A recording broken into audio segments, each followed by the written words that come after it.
loob ng halos 2 dekada, isang bahay ang naging saksi sa mga makukulay na pagkatao at kwento ng daan-daang tumira dito.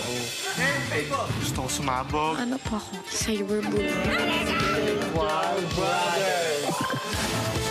Ngayong gabi, muling magbubukas ang makasaysayang bahay ni Kuya para sa mga natatangi at napapanahong mga kwento ng pinakabagong henerasyon ng housemates. Sabay-sabay na natin silang kikilalanin dito sa ika-11 season ng pinakasikat na bahay sa Pilipinas. Magpapatuloy na ang teleserye ng totoong buhay. No filter. Totoo lang. Ito ang Pinoy Big Brother Gen 11.